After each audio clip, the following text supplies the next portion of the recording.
So did you guys have a good week and weekend? I did. Yeah. Sorry.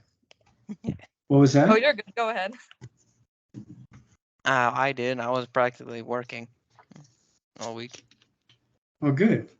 How about you? Is it Emmeline or Emmeline? Emmeline. This weekend was pretty chill because my husband plays for the Utes, so he went out of town and I had my own girls' night, so it was pretty relaxing. Oh, good. For myself, this weekend meant that I was doing everything that I was trying to avoid and realized that I couldn't. I hate days like that. Oh, well. We all have them, which is nice. Everybody can share in everybody else's misery. One thing that I noticed that I really like is a lot of people have been doing stuff and turning stuff in that has just been really fascinating. And with that diversity collaborator thing that we talked about last week, a lot of people have been doing stuff. And if you don't mind, if you can bring that up on your computer, we'll talk about some of it. It looks like Emmeline, it looks like you turned in some stuff, so I'd like you to talk about it. And then hopefully you guys can scroll down and see what some of the other people have done too. Then we'll also talk about, I have a, well, I hope it's going to work. I have a slideshow that I'm going to try to pull up and see if we can get that to work, to talk about the next thing and answer any questions about the structure with skin. And you'll notice too that I put on a couple like 5-point discussions where the only reason for the discussion is just so you can post images of what you've done.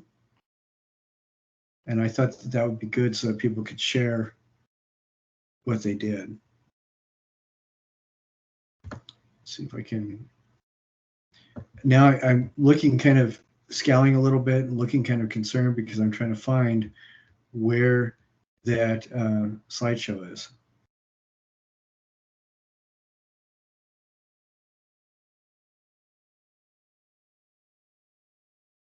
And my computer is taking a really long time to pull it up, so we'll return to that in just a little bit. Oh, and Mara, it looks like you are with us now. Excellent.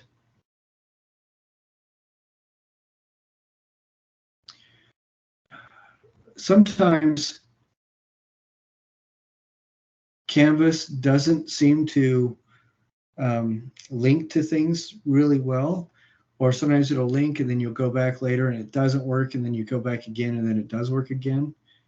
When stuff like that happens, it's not entirely my fault.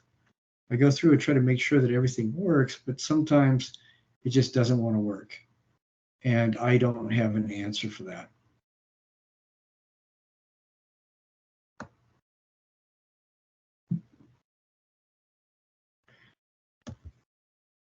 Now, several people expressed concern about the artist research and service learning. I still haven't gone through and taken care of that yet. Don't worry if you've selected artist research or service learning and the Canvas is still showing you need to do the other one. You do not need to do both. I still have to take care of that. So please do not stress out or worry about it. And one thing I did want to mention is keep your eyes open in both Module 2 and 4. I have put up, like I said, a little discussion that is just worth 5 points, and it's called like share your project. Take the time to go through and check that out. Let's see, that's not right? Hold on a second. I'm sorry, I'm trying to edit something right now so it makes a little bit more sense. But when you see in the module a little thing that says share your, like one is share your volumetric form with line. After you turn your project in, take the best picture that you took and just submit it onto one of those discussion boards. And what we're going to be doing is, as we get closer to the end of the semester, everybody is going to film themselves critiquing some, well, they aren't going to film themselves. They'll record themselves critiquing somebody's artwork. And the way you'll do that is you'll find an image from one of these discussion boards that we've posted stuff on, and you're going to do two critiques. One is critiquing your own work, and you can use whatever image you want, or you can even hold the work and have somebody film you do it, or set up your camera on a tripod or whatever. And the other one is someone else's work. And the best way to film the critique for that is to go to one of those discussion boards, find an image that you, an image of a work that you want to critique, and then just bring that up full size on your screen and record yourself talking while the subject of what you're talking about is in the screen. And I have to make that clear. It probably seems pretty obvious, but I have to make that clear because I've had a number of students, thankfully it was a pretty small number, but a number just the same, who just filmed themselves talking about work that we never saw. And if you go to our YouTube channel and do a little bit of hunting around, you can find some of those examples. And if you go to artistic critique my work and artistic critique somebody else's work, there are links there to a page that gives you a playlist of several examples.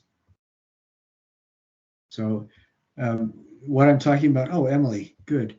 What I'm talking about again is when you go to our class page and go through the modules, you will see in the modules, let's see, it's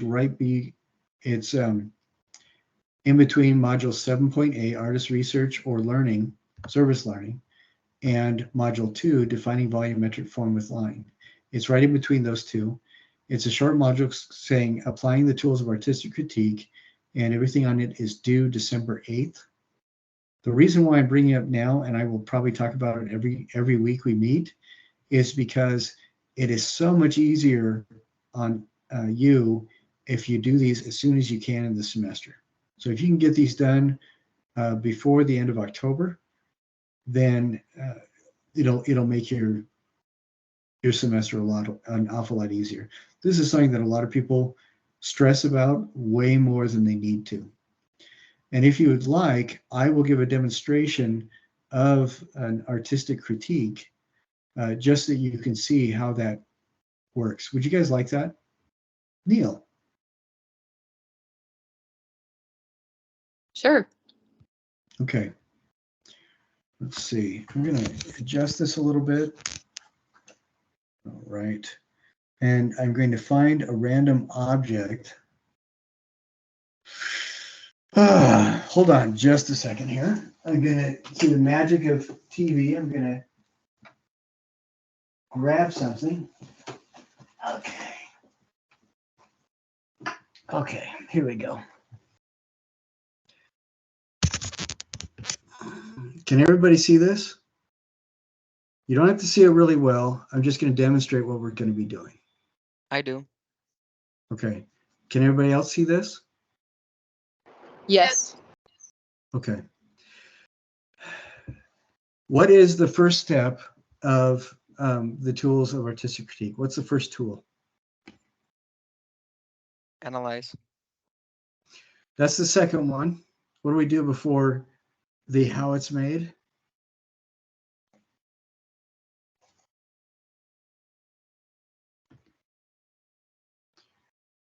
We have to describe it. What's that? Oh, I was gonna say finding out the why, but no.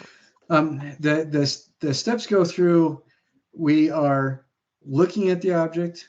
We figure out how, talk about the why, and then we talk about whether or not it's successful. So that first one is describe. And so this, I don't know if you guys can see.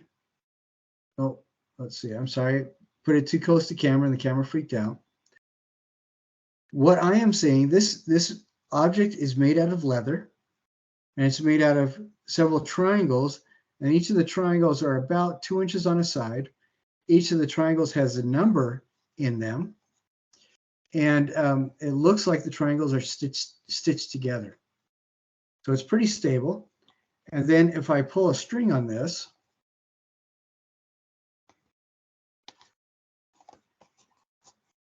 then there's the top of it kind of comes together. So there's a string holding several of these things together. Now, further description, it is a dark brown. And with all these triangles, I count the triangles, there's 20 triangles here.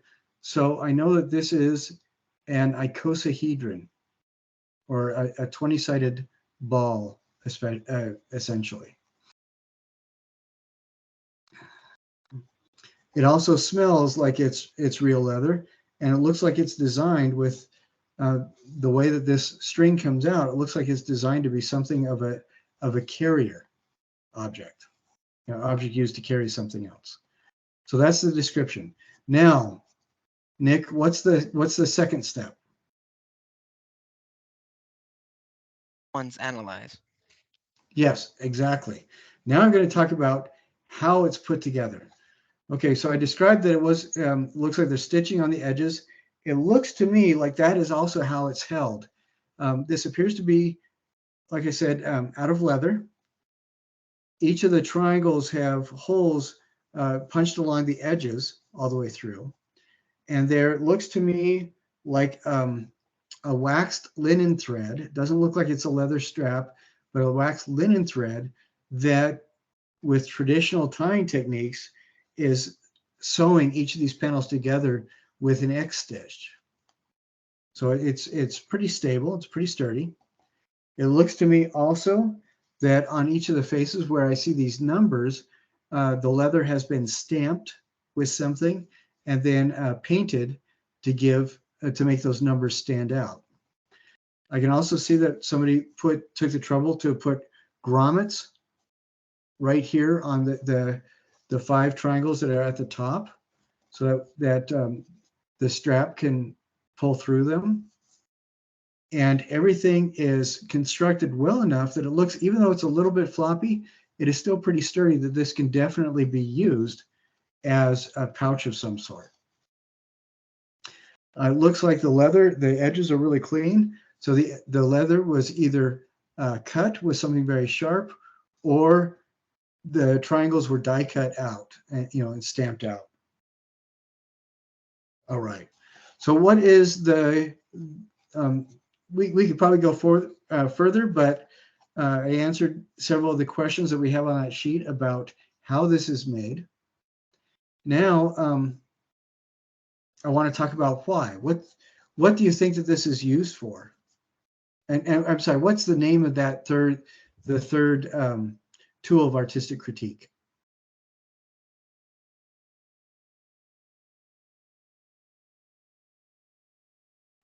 Is that one the why? Like Yeah, why they made it's it? and what's the word for that? Yes, you're right. You're absolutely right. What's the word for it?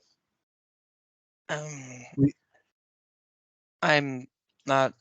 I can't think of the word right now. Anybody else?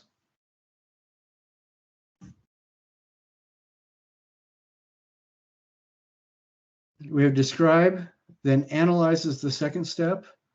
And what's the third step? It starts with an I.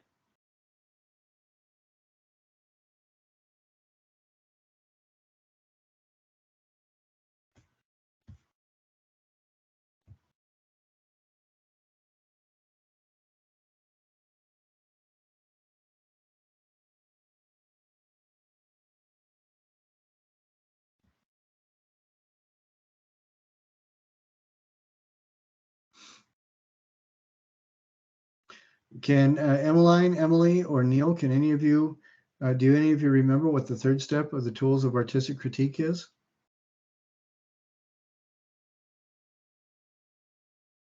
Sorry, I have a horrible memory. Well, it is in your it is in the class description under the very first module, but it is the word is interpret. So like Nick said, this is the why of the object.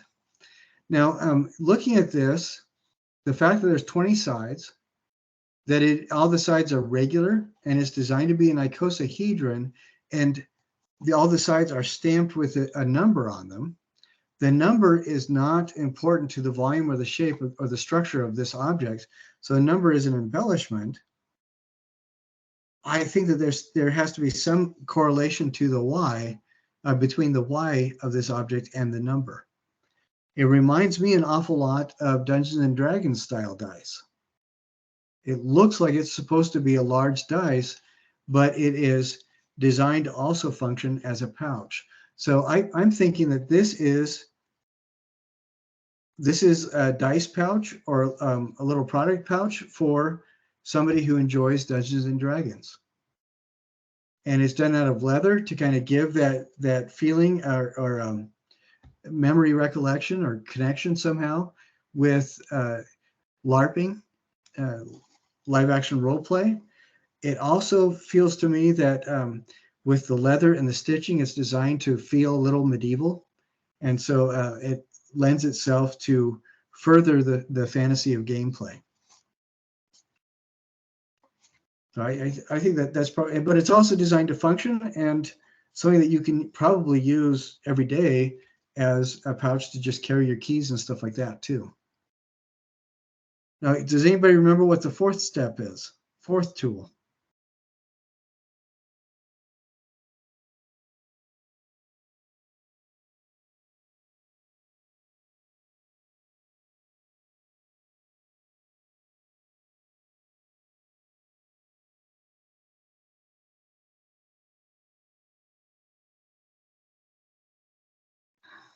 The fourth tool is evaluate.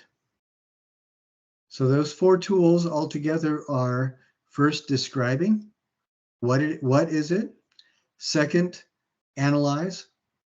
How is it put together? Third, interpret. Why was it made? And fourth, evaluate. Is it successful?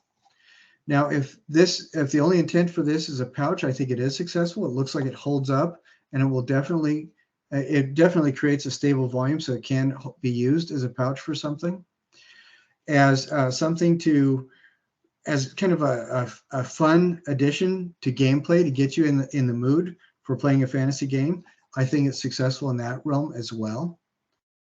From the realm that it's designed to look like a cross between something potentially medieval and functional, I think it serves that function as well too. So I think that this is successful as a fantasy themed leather pouch for Dungeons and Dragons role-playing type games. So does everybody see how I did that? Yes.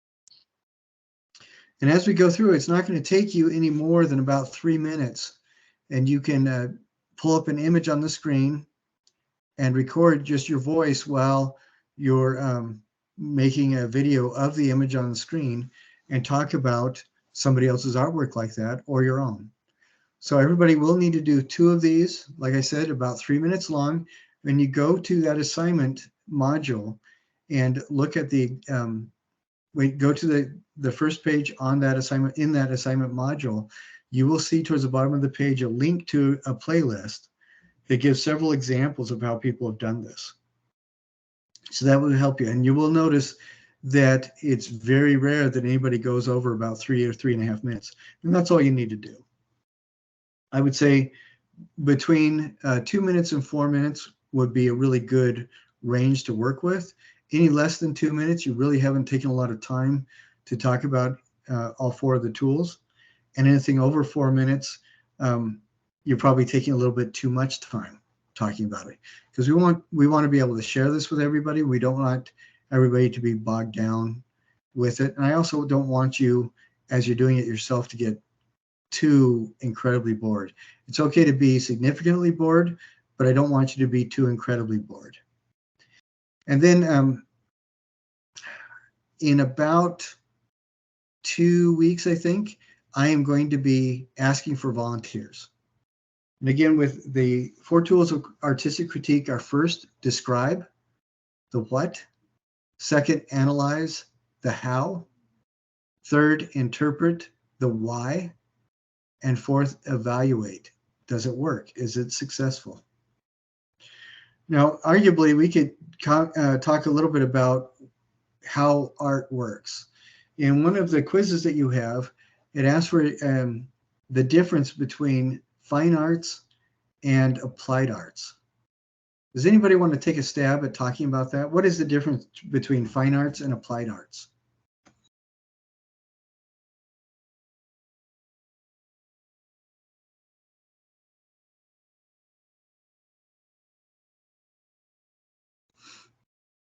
Well, fine arts generally are meant to just be looked at and enjoyed for their aesthetics, and applied arts are meant to be used. So when they're well-designed tools, like beautiful silverware, for example, or a really nice hand-carved door. Those are examples of applied arts. Now, what's that kind of separation, I totally get it. But one thing that I've also noticed is that fine arts do serve a function as well, and that function is to be enjoyed. Another function is to beautify an environment. And so I don't think we can really separate it from that function, but I think that applied arts, we also use the artistically designed thing, whatever it is, as a functional tool. So I think that that's a really good way to view those two things as separate things. Now, would you well, I'm going to share my page now with the Diversity Collaborator discussion. I want to scroll down and just look and talk about a couple of the images that I see there, if that's all right with you guys.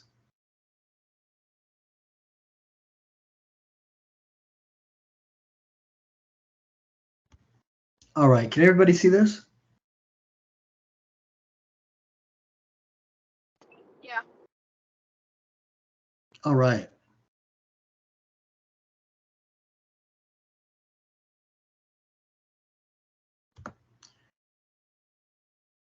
Now, in our class discussion, one thing I should have been made more clear is that in the second paragraph, what are the 3 things you learned from the class discussion? It's class discussion relative to being a diversity collaborator. And I think that most people got that, and that's totally fine, and that is terrific. I wanted to scroll through some of the things we see here and just see if you guys would like to talk about it a little bit, whatever you see.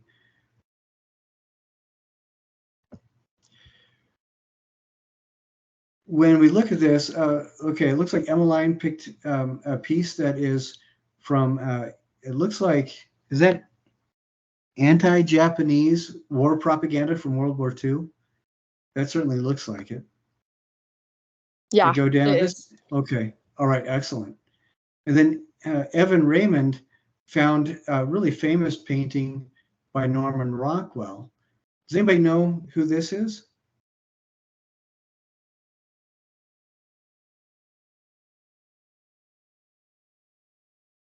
This young lady was the first little girl to attend a suddenly desegregated school. And I don't know if she was necessarily the first, but she became the poster child for that first.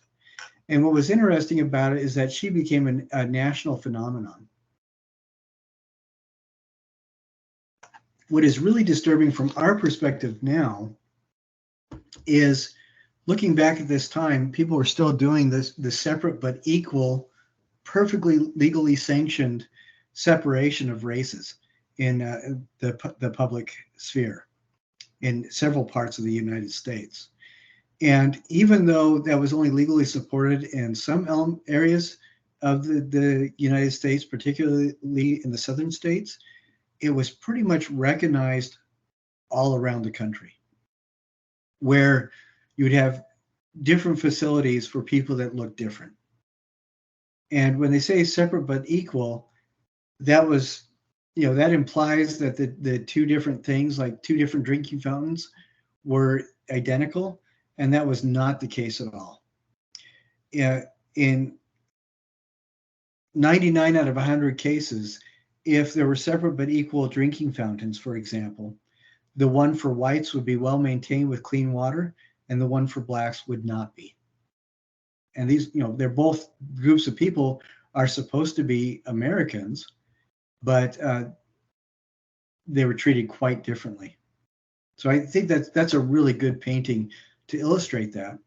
Now, what is fascinating about this too is this painting is designed to unite. It's designed to bring things together.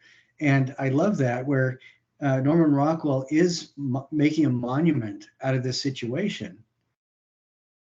So he's recording a really bad event through this image, but with her dignity and the way that he used his artistic skills to paint this in a high classical, realistic style, it brings a lot of reverence to the whole situation. I think it really brought it into the public sphere in a very positive light.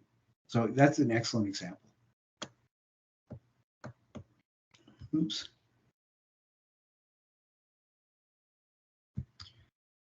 Now, as we can see this one, these are good examples too, where artists whose job was to draw for papers did a lot of political cartoons for as long as papers have been around.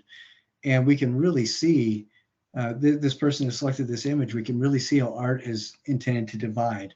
Where on the left, you have a very dignified white person, and on the right, you have a very, well, it's a ridiculous caricature of humanity. I think that's pretty interesting. And here you have unifying, where everybody has their hands together. I think that's a really good visual symbol.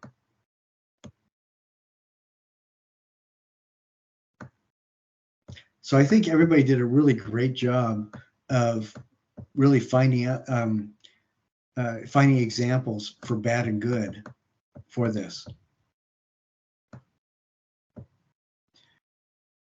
What kinds of things has that discussion, just seeing what people wrote and the images that people put up, what kinds of things does it make you think about?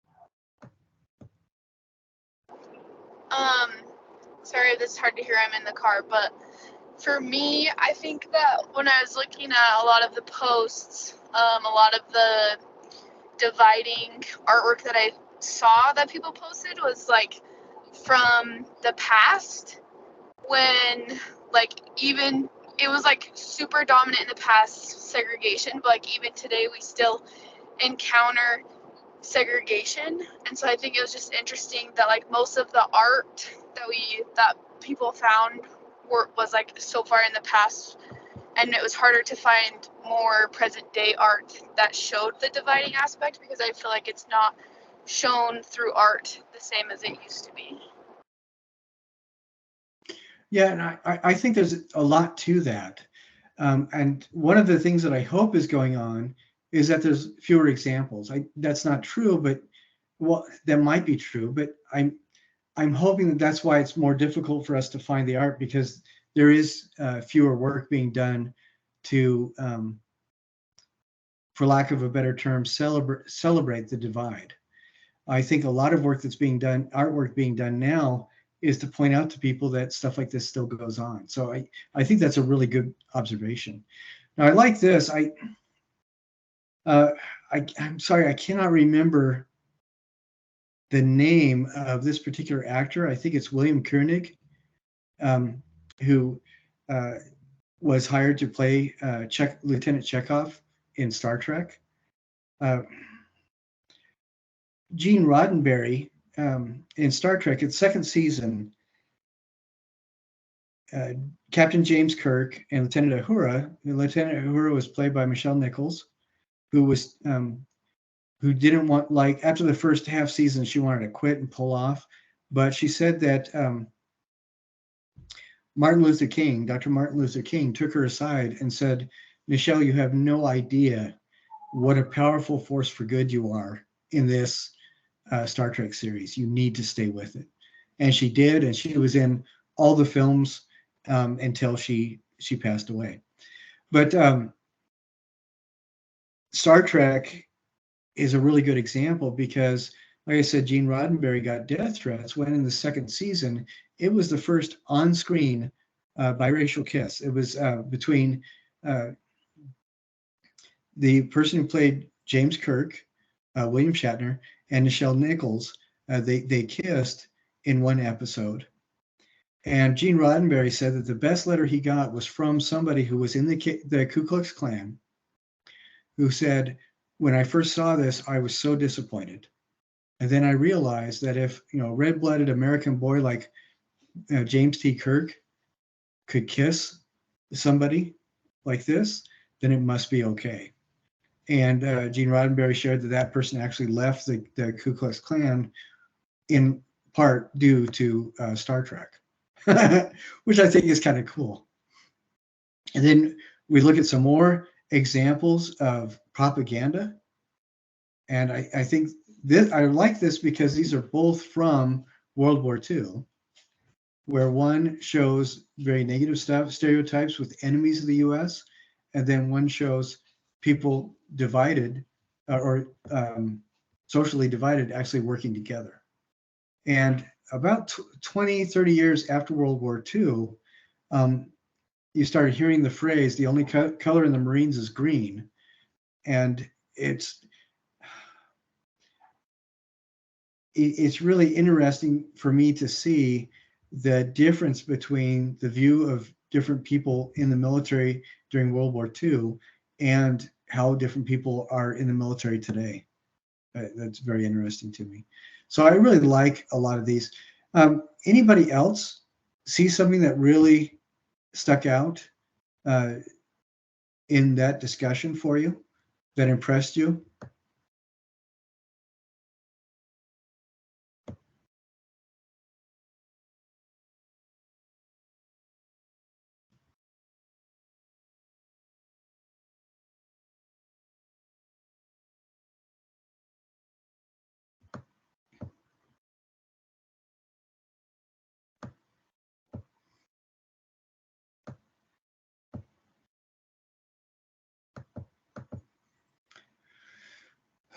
You folks are probably a little too young to remember, but several years ago, Crayola made international news for creating colors of crayons that reflected the skin tones of all the children that actually used the crayons.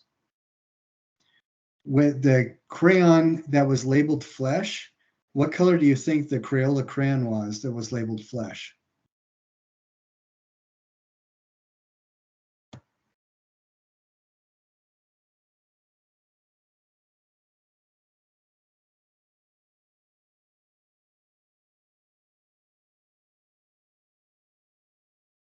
Anybody want to guess? White, or like a pink tone? Yeah, exactly. It was a pink tone. And now you can no longer find that crayon anywhere in a Crayola box. And in fact, they've really opened it up so that every kid opening a big box of crayons can find something that they can, a color that they can connect with, which I think is really wonderful. It's, looking back, it's not a surprise to us today, but at the time, if you're surrounded by this all the time and it's part of the air you breathe, it really takes special people to recognize that the world that they, or the sea that they swim in, is a little bit different. So I was pretty impressed with that. Like I said, that was several years ago. Now this one is interesting to me. I was hoping to find it. This is by this is one of Ethan's contributions. We're talking about early Disney animations. I don't know if you guys have seen the very first Disney animation. It was an early appearance of Mickey Mouse as I think it was Steamboat Willie was what he was named, and it was a parody of racial characteristics. You know, like this minstrel show, or this one up here that was about Republicans versus Democrats. Let's see if we can find that. And yeah, right here, the two platforms. The so, you know, that was like the first Disney cartoon, and over time, Disney, as they became aware of the real strong diversity of the consumers that were consuming Disney products, that really forced them to change a lot. You know, making their parks more open and acceptable to a huge spectrum of people, and then getting to the point where they are even celebrating diversity. I mean, they had, over the new Little Mermaid movie, Disney personnel even received death threats regarding that. And, you know, and that's a pretty recent thing within the last couple of years. So I think that these are really good conversations to have for us to be aware of. Now, the question I would ask is it damaging to us to accept people who are different, or to support them, or to even celebrate the differences? Does that weaken our stance as artists?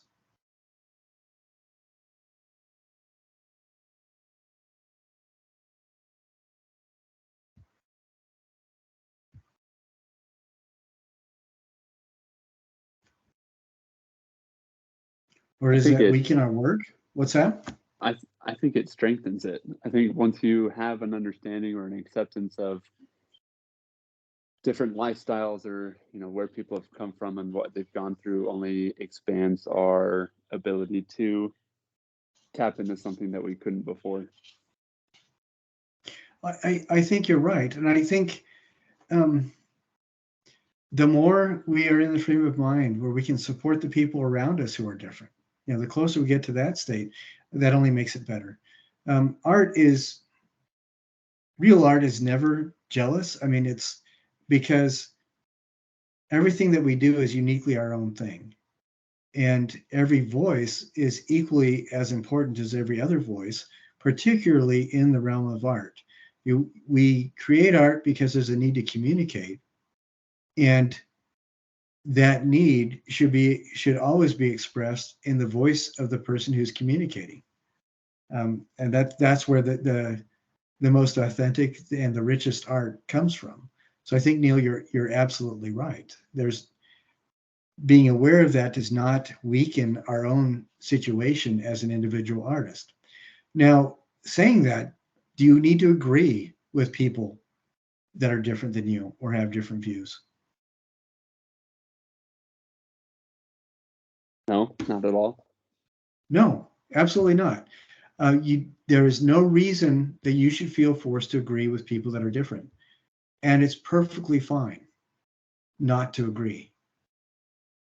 I think that one of the things that we see that is really nasty in the pseudo journalism through social media, and I say pseudo journalism because it is when you get your quote unquote news from people's TikToks that are made specifically to get you to be entertained by their channel, that's really not news.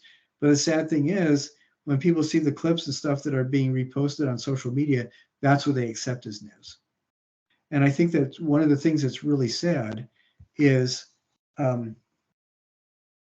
when people forget that freedom of speech means you have the moment that you accept the responsibility that you have freedom of speech is also the moment that you support others' freedom of speech, whether or not you agree with them.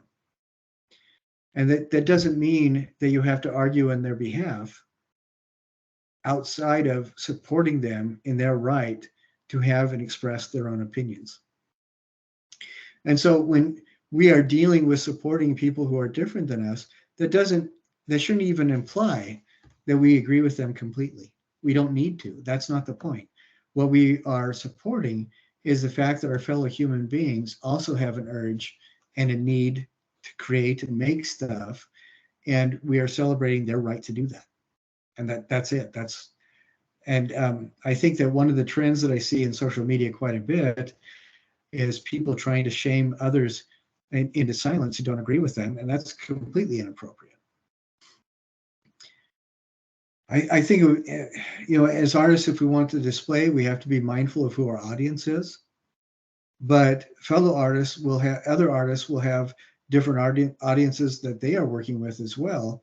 And so it's completely fine for us to even collaborate and help other people find different spaces to show or different audiences that fit their work better than ours. I think a really good example of that is people who are designing gaming environments, and this is just an example of media, and other people who are using traditional painting media and painting static images. You're both going to have most likely a very different audience that may overlap a little bit, and that is completely fine. Having supporting each other's work doesn't mean that the game designer now has to start only working in gouache and oil, and it doesn't mean that the person who did the static paintings has to now learn how to work with digital media. And that's an example just with media, but we can think of thousands of different kinds of examples like that, where the person does not have to be like you at all. So I really appreciate what I've seen from what you guys were doing, and that is excellent. Now, the next thing I hope to talk about is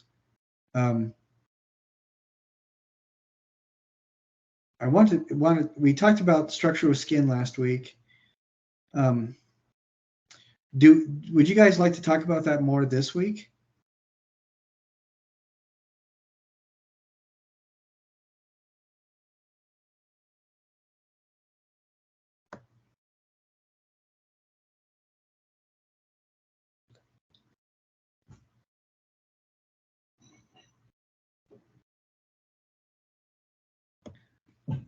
I think one thing I would like to do is show a video of one of my favorite structure with skin artists. His name is Buckminster Fuller. And the reason why I think that this is an important artist to look at is because of his worldview. Whether or not you agree with it, his worldview really shines through in his artwork. So I'm gonna switch to that, and you do not have to mimic his work, but his physical work is an excellent example of the structure with skin assignment being realized. And it's also fascinating to me because he does have a very consistent worldview, a very consistent why as to the work that he's doing. So I'm going to turn the volume on. All right. Would you guys let me know if you can hear this? Of the new Disney World in Florida is a magnificent. Could everybody hear that? Yeah. Okay. Magnificent soaring dome. You've seen the domes in lots of places, sometimes grand structures, sometimes small backyard tents for the kids. But did you know that behind the dome is a whole philosophy, a way of looking at the world? And behind the philosophy is one man who has spent a lifetime helping people do more with less. This is R. Buckminster Fuller, known around the world as Bucky.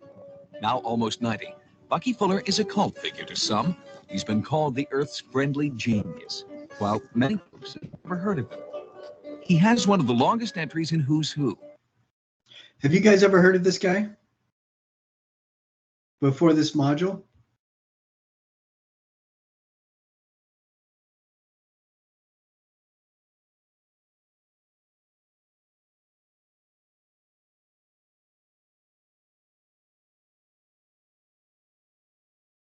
Anybody? Any of you?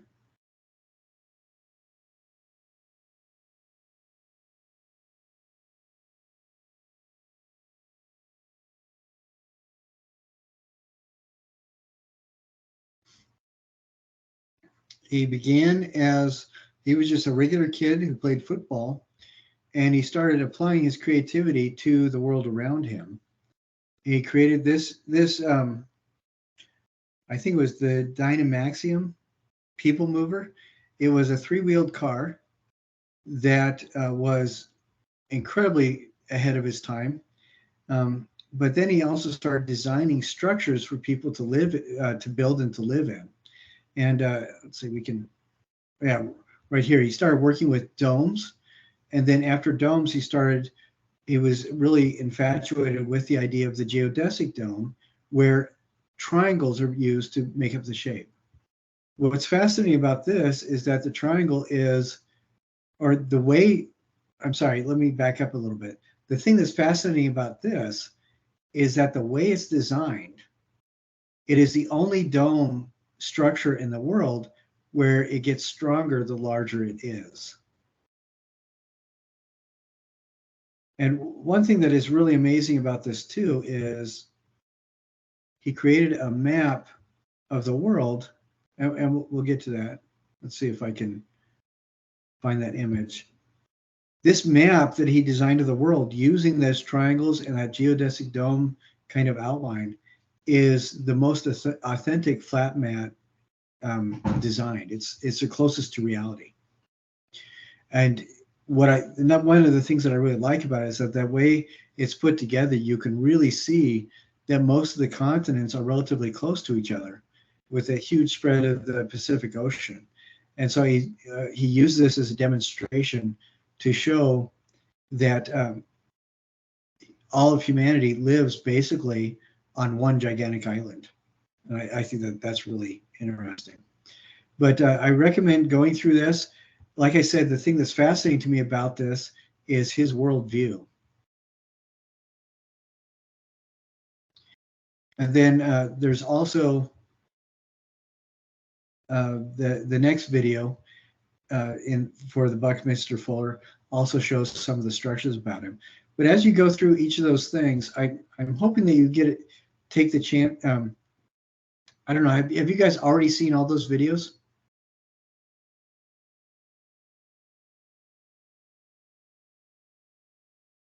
One of the things I really appreciate about them is the fact that the artists in those videos all share their worldview and why they do what they do. And I think that that's really integral to understanding and appreciate art more fully. So as you go through there, pay attention, or hopefully if you haven't already, pay attention to what they have to say as you work on your projects. And then I also wanted to go through the quiz for this. If you haven't already done the quiz, and even if you have done the quiz and you need to go back and revisit it, I wanted to talk about it really quick here. Now one of the elements from the book that we ask about is delineated forms in three-dimensional work. Now, delineated forms, delineated shape is a shape that you draw a line around.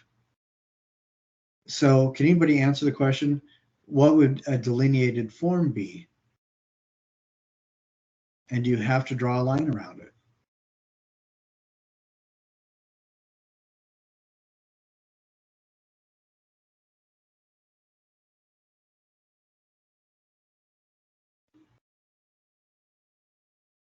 I could. Okay.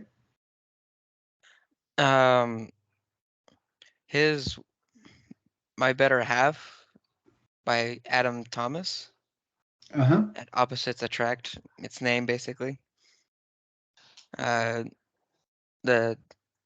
delineated forms in space are arranged in certain ways that create a visual contrast between two halves of a sculpture, like this one. And I think I described it. I could be wrong. Well, delineated forms are going to, well, that's excellent. Thank you for your picking it out. There are also delineated forms in a 3D space are things that our eyes kind of create lines around as well. So delineated forms in this would be these rectangles between the rungs and the cross braces of these circular ladders. That's one set of delineated forms. Another set of delineated forms are the overall circles made by the overall shape of the object. So there are several different layers of delineated forms, and one of the things to look out for is where your eye manufactures lines. So like Nick said, one of the delineated forms would be like this pale ladder as it sets against this darker ladder. And another one might be the darker ladder as it's in front of the lighter ladder. So again, the delineated forms are the shapes that, or the three-dimensional forms that your eye kind of generates into separate areas, not because necessarily they were created that way, but because that's how the object starts looking to you. So I would recommend going through the chapters 5 and 12 that this quiz is talking about. Now, there's a couple of the questions that I think are ringers that I want you guys to be aware of. When it says most common rigid materials artists, sculptors use in constructing artworks, I want you to think about length of time too, from the history of people starting to build stuff. So right away, if we talk about the history of people building stuff, we're going to have to knock out anything with plastic. So that one and that one aren't going to fit. And since the first ones to really use glass in art were the Phoenicians, people before them didn't use that much. People after them didn't use glass very much until the Romans showed up on the scene, and they didn't start using glass until about 2,000 years ago. And for artwork, it was really rare that they did outside of vases for really wealthy people and beadwork. They did do some really large beads, and the glass that the Romans used was put in the same category as like emeralds and sapphires and diamonds.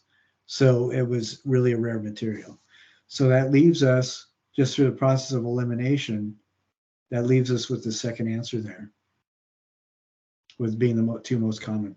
So, and then also we talked about negative forms in this, or negative space. On this, the negative space is pretty much everything that the sculpture is not. And if we get rid of the negative space, what is this sculpture going to look like?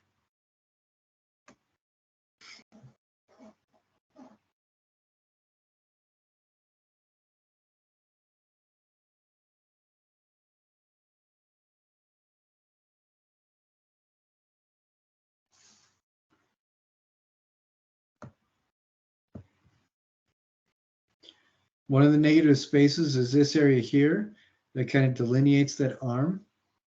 Another negative space is this area around the head that kind of helps us to see this better with the trees behind it. So if we get rid of all the negative space in the sculpture, what is it going to end up looking like?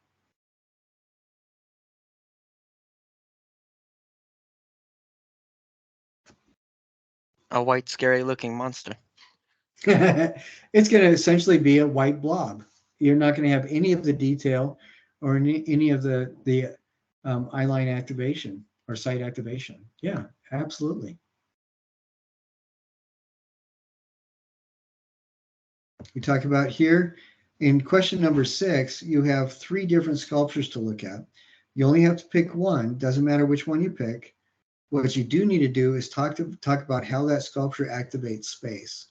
And each of these 3 activate space, but each of them do it in a dramatically different way. So the most important way to get a good grade on, or to get the points on question number 6, is to be able to articulate why you pick that sculpture and how that sculpture activate space around it.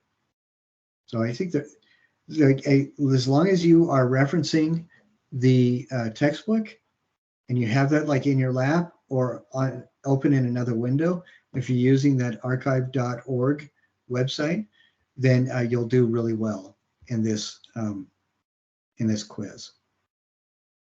I've noticed that most people have been doing really, really well in the quizzes.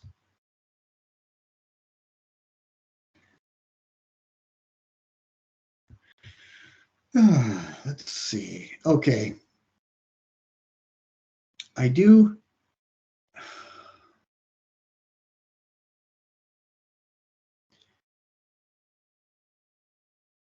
Let's see. I want to talk about something really quick. It has to do with the next project, if that's okay. This is a slideshow that I want everybody to look at.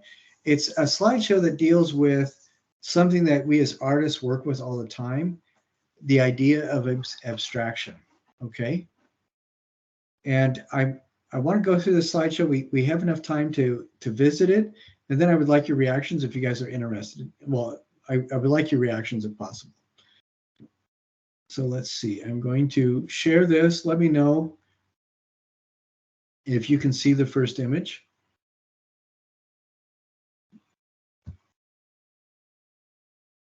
All right. Can you guys see this? Yes. Yep. All right. Excellent. Let's see. I'm going to bring that up a little bit. Try to bring it into the center. What is this an image of? And pretend you don't see the little word right there.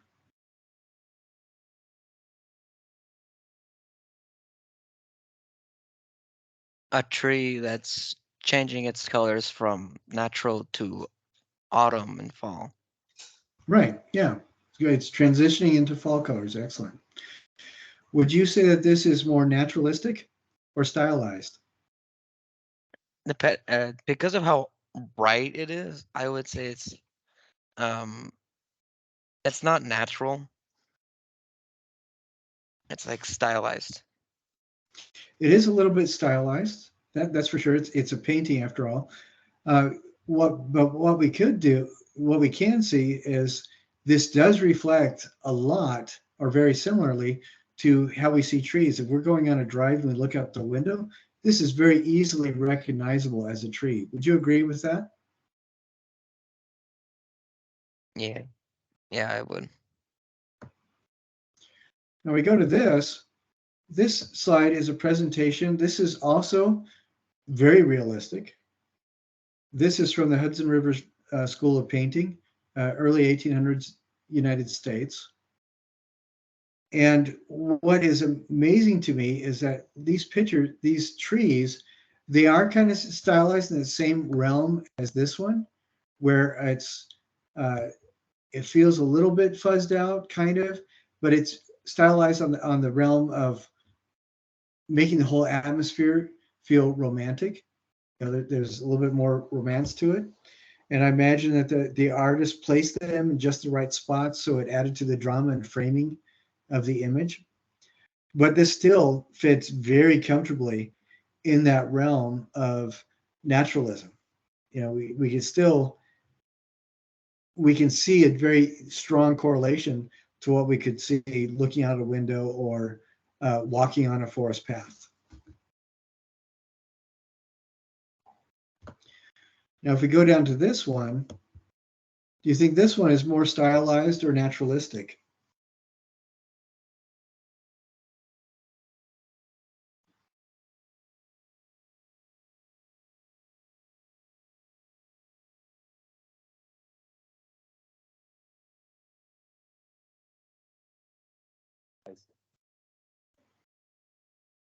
What was that? I would say maybe more stylized. I think that's what he said too. Yeah, you're absolutely right. How many times have you seen a tree, even a very carefully pruned one, where every single one of the leaves is faced in the same direction? You know, all of these leaves are very squarely facing towards us, so we can see the same shape in every single one. That does not happen unless you've purposely pressed the plants. So even if the tree is very carefully pruned. And those birds, all those birds are pretty much facing the same direction in perfect profile, except for this little guy on the right, that's not going to happen either. And all the flowers have either two faces. They either full on showing the centers to us, or they are in perfect profile. So even though these branches feel organic, the placement of the leaves feels a little bit organic, what this has been stylized to the point where we can see every leaf flat on. There's really not very much dimensionality to the tree. There's like this little leaf right here is in front of a branch, but for the most part, everything is pretty flat. And we can see that we can use these little fur tufts that looks almost like claw marks in the background. We can pretty much determine that those are used to identify the background as having grass in it, but we don't see the grass. So this very definitely is going towards stylization. Now, if we go to the next one, does this look naturalistically like a tree?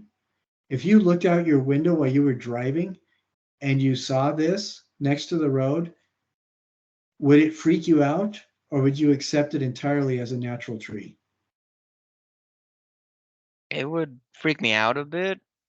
Yeah, we can identify it as a tree because the silhouette is the same, but there's only one color.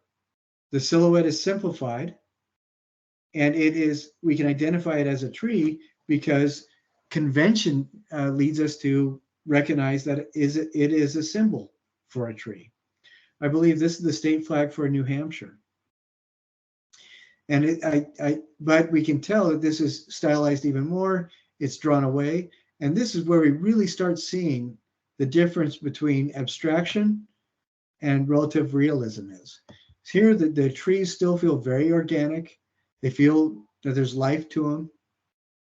And here, the tree has been abstracted or simplified to the point where it is, even though it is an organic outline, it is still very much a flattened silhouette of a tree as opposed to something that looks naturalistic. Now, the next image, does anybody know what this is? Japanese character, like writing character. Yeah, exactly. It is the Japanese kanji for the idea of tree. It represents a tree. Now, this has been abstracted to the point where if you aren't given a frame of reference, you can't tell what it is. But if we know this vertical line is the trunk, and we know that these two diagonal lines are the slope of that same type of silhouette that we saw up here with the flag of New Hampshire, then we can recognize that this at one point may have been a relatively realistic drawing of an actual tree. And then this horizontal line represents the horizon behind the tree. Put it all together, we have 1, 2, 3, 4 lines that are used as an abstracted symbol of a tree. So the tree itself, the image of the tree, has been incredibly simplified. And this is where we really start seeing what abstraction does to a form. Now here, can you guys tell how many trees are in this image?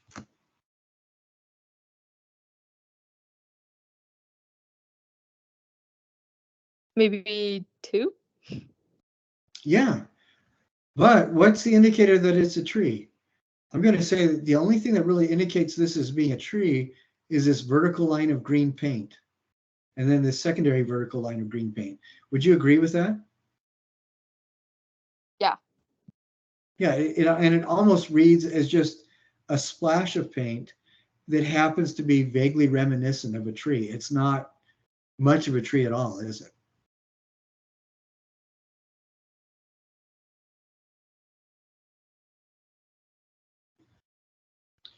And this, I think, really shows us how it really shows us an indicator of how far abstraction can potentially be pushed. Now, can anybody tell what this is?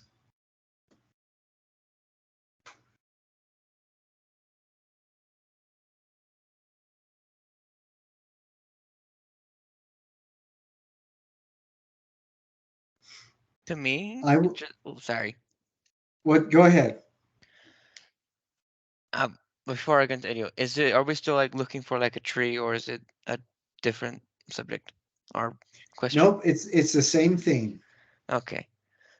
Uh, to me, it looks like more of a boxes and lines. I don't really see Yeah, a tree. yeah, and that's exactly that's exactly what this painting appears to be. It is a tree. It is a landscape, and it's a landscape of a tree in a park. Believe it or not.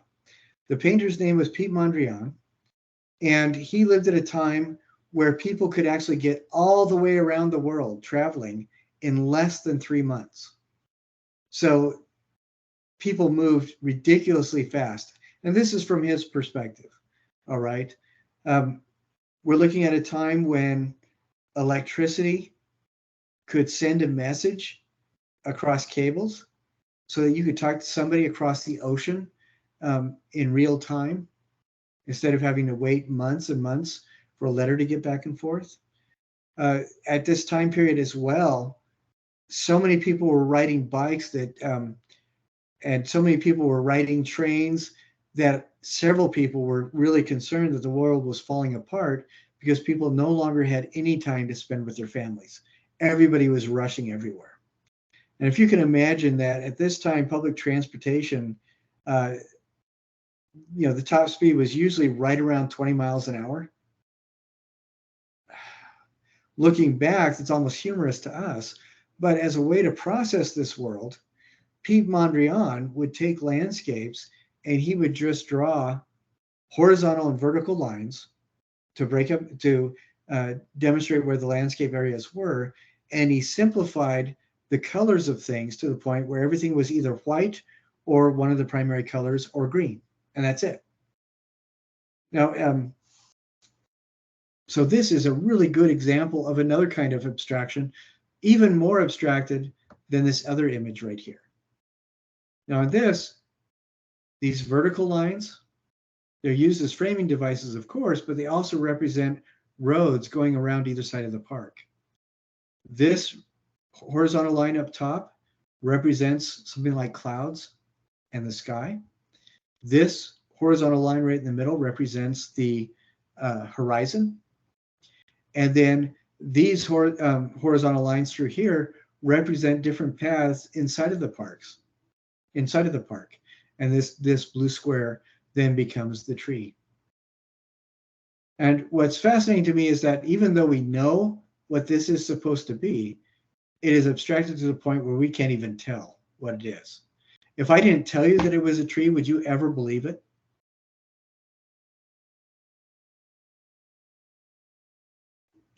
No. No, I mean, but I want to the next slide I want to show you will kind of demonstrate what Pete Mondrian did to get to this point.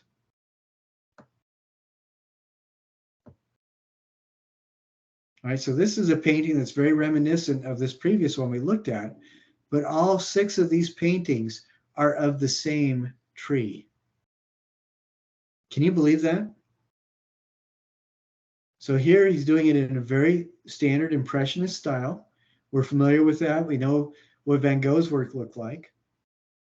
Here he's stripping away a lot of the color and he's doing almost gestural drawings with his paint to help us to feel the flowing branches of this original tree. Here on the top right, he's simplifying things even more. He has added a little bit more of a diversity of color instead of just gray tones. And with the sky being almost white, the ground being almost a very pale taupe or pink. And then the inside of the tree itself, you see a tiny bit of green here, but it is almost monochromatic with just variations of tone in the color that he's using. So the next stage in his evolution as an artist is this one, where instead of these sweeping lines, he's replaced them with horizontal and vertical lines. And it's right underneath this tree, the first painting, but it's really hard to recognize that this has any relationship to that tree anymore. We can kind of get a feeling for it, but only because this is right next to this painting. And then we look at this painting here, where he's almost gotten to the stage of this kind of this depth of abstraction. Here we can still see maybe this is a trunk, maybe these squares and boxes. We can kind of see with that tree right there, we can kind of see a little bit of a correlation, but he's parsed the shapes down so much and simplified them so much that it's really hard to see the tree anymore. You know, this looks almost like a map of a cityscape from above. This looks like a really simplified map, but it's hard to see the tree in either of these. And then this one, can you see, without knowing that it's a tree, can you see a tree in this at all? That last one on the bottom right? No, not at all. No, it's completely gone. The only way we can see any sort of relation is just knowing that there's a correlation between these two, and that's about it. So yeah, it's really gone. So as you guys are moving along to the next step in this course, I've included this in the module that talks about biomorphic abstraction, because I want you to realize that abstracting and art, let me back up just a sec. Art is about sharing what you see and what you think and feel. It's not about making a perfect image that correlates ideally with the world that you can see, that everybody can see with different eyes. Art is more about putting your own thoughts into the area and into the world so that other people see what you are thinking about, whatever the object is. And so as you are looking at it, as you are exploring this idea of biomorphic abstraction, and there's some other videos and things like that in the module, think about that process of abstracting the tree from naturalistic all the way to almost unrecognizable. So the tree is simplified a little bit so that the artist starts generating an image that shares their voice. Next step is stylization, where the image of the tree is simplified even more. There's still a bit of a flair to it because of the style, and you can still recognize it quite a bit as a tree. The next step is simplifying it even more by concentrating on just the silhouette. And then after that, it starts getting to the point where without a lot of context, it's almost impossible to identify what the original thing is. And as you go through the rest of the term, I don't want you to worry at all about creating something that mimics a real life object. What is a lot more interesting, especially with this biomorphic abstraction, is if you take elements of something and you simplify those elements and then put them together in a way that's pleasing to you. For example, you'll see some examples in that biomorphic abstraction, like Brancusi really simplified objects a lot. But one thing that you can do as you get ready to make your carving is look at things like images of knuckle bones or coral. Find the objects in the coral shapes or the shapes in the knuckle bones or even the shapes in teeth that are pleasing to you and put those shapes together. So it doesn't have to be a single object that you have simplified. It can be several different forms that you really like and putting those forms together. But it does need to feel like everything flows and everything feels organic. So think about that as you go on with that, with this new project, this next project. Now I am going to be going through and grading stuff this week, and try to get caught up in that so people can see where they are.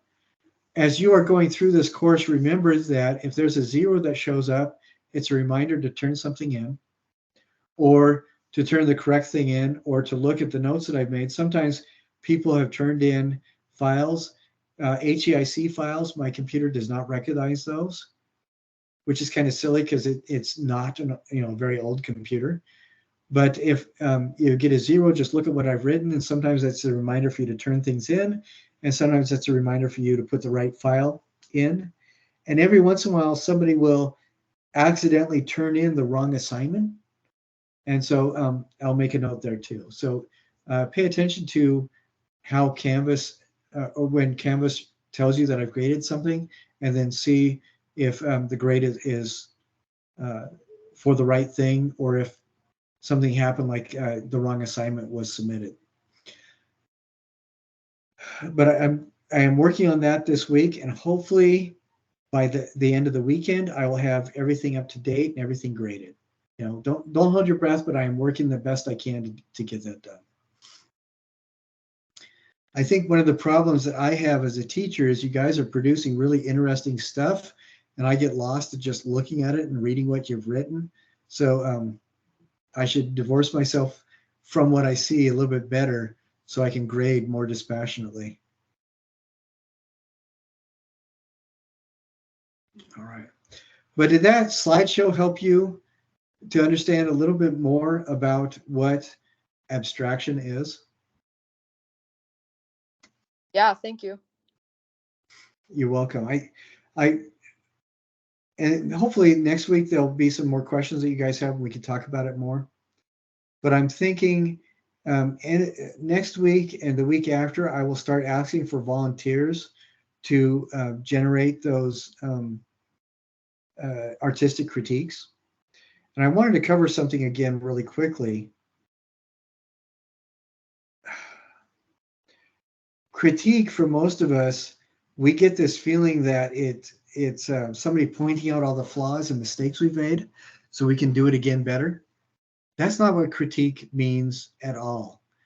Critique and critical thinking, we have been programmed so much to see that in a negative light that we forget what those words actually mean.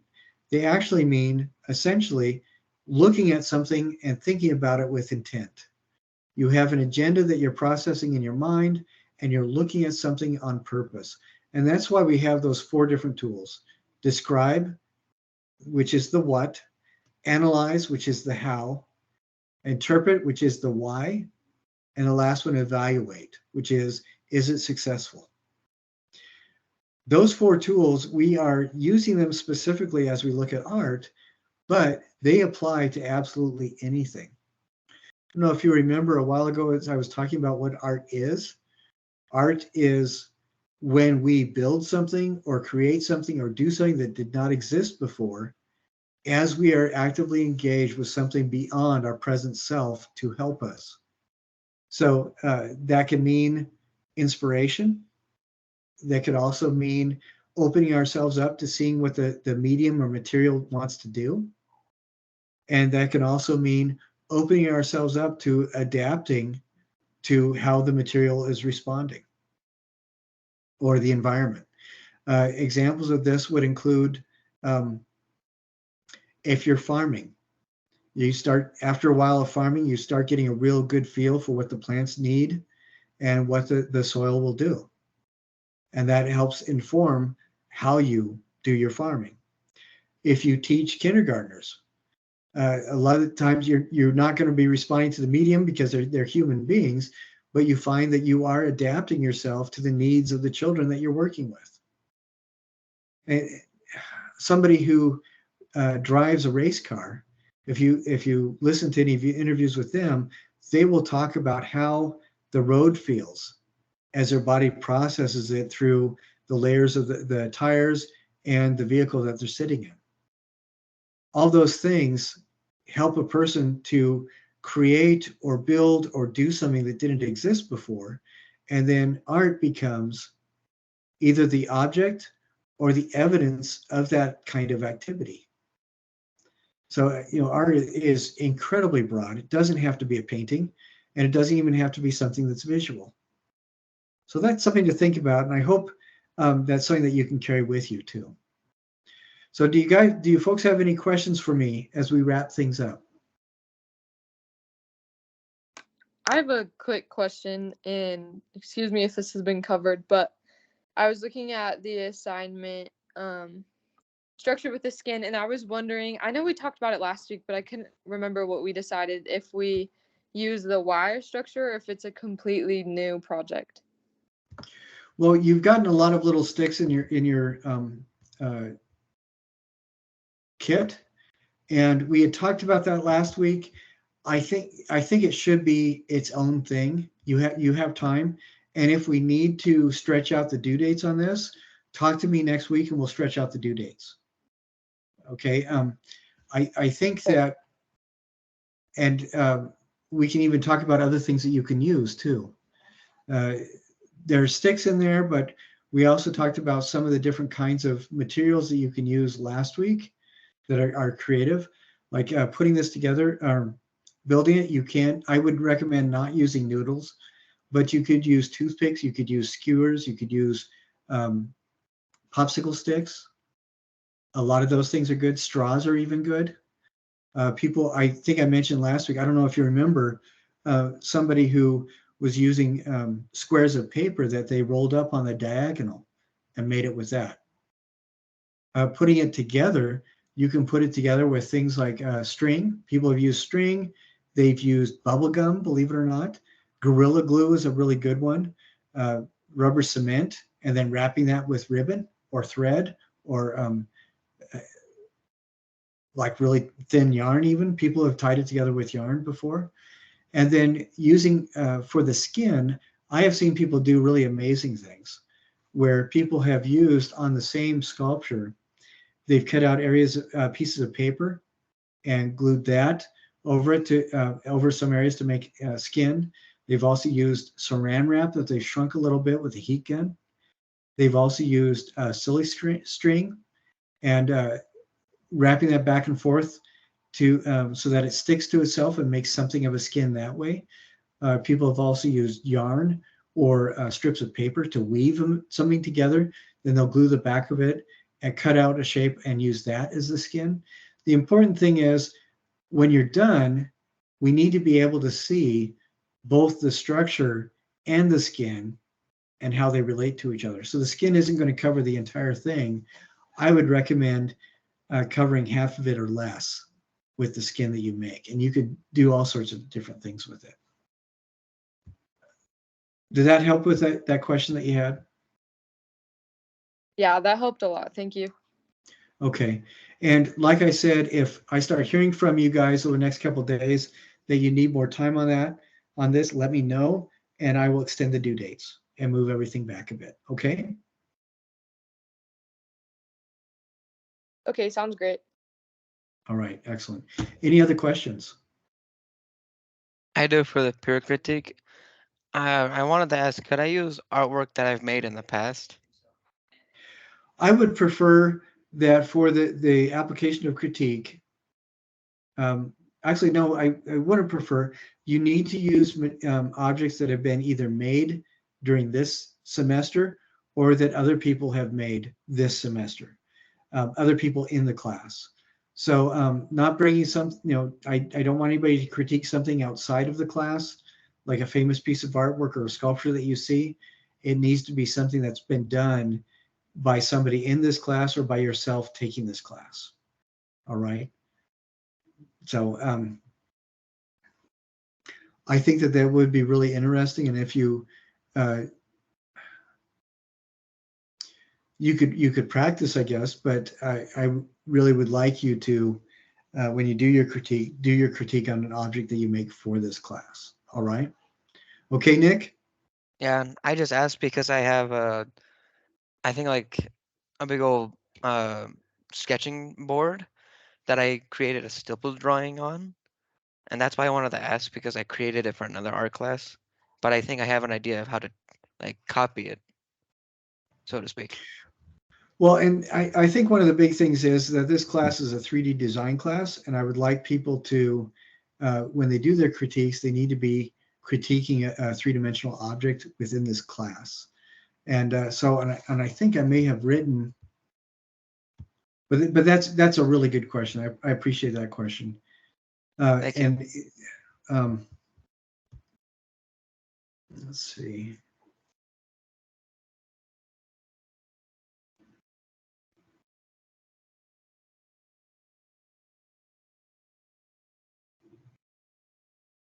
Yeah, I say it's one of your own pieces you have made for this class this semester. So yeah, that's what it needs to be. So I think that's a really good question that helps to clarify it for everybody. Anybody else?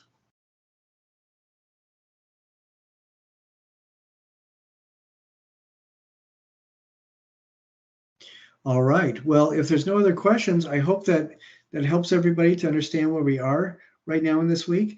As I said, if you feel that you need more time on something, let me know, and I will extend the due date so that we have more time to spend on it.